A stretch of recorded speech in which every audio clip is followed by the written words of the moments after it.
ఈ రోజు వచ్చేసి మనకి గిఫ్ట్ నిఫ్టీ స్వల్పంగా పాజిటివ్ కనిపిస్తుంది. కింద మనకి మార్కెట్ చాలా హెవీగా పడింది. దానికి కారణం వచ్చేసరికి ప్రాఫిట్ బుకింగ్. యాక్చువల్ గా మన మార్కెట్ పెద్దగా పెరగలేదు కానీ బట్ మిగతా గ్లోబల్ గా ఉన్న మార్కెట్ చాలా పెరిగాయి. యుఎస్ ఫెడ్ వాళ్ళు వడ్డీ రేట్లు పెంచుతారు అనే భయంతో వాళ్ళు ప్రాఫిట్ బుకింగ్ చేసేట్టు కనిపిస్తుంది.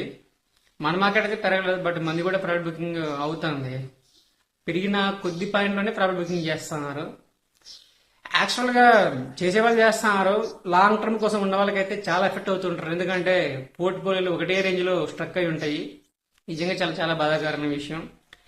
నెక్స్ట్ ఈ రోజు మార్కెట్ విశేషాలు వచ్చేసరికి గిఫ్ట్ నిఫ్టీ పాజిటివ్ గా ఉంది. అలా ఇంకో పాజిటివ్ వచ్చేసి బ్రెంట్ క్రూడ్ వచ్చేసి మనకి 76-77 వద్ద ట్రేడ్ అవుతుంది.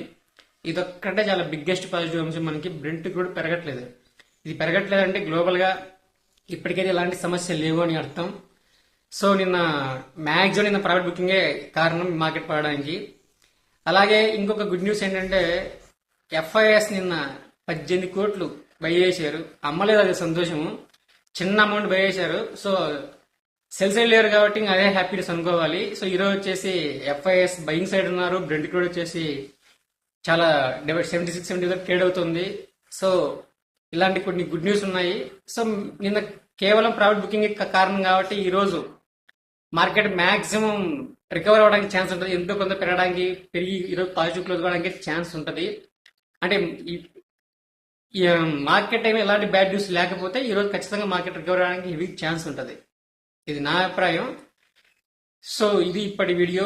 మరి చూడాలి ఈ రోజు మార్కెట్ ఎలా ఓపెన్ అవుతుంది, ఎలా సెషన్ అవుతుంది, ఎలా క్లోజ్ అవుతుందో.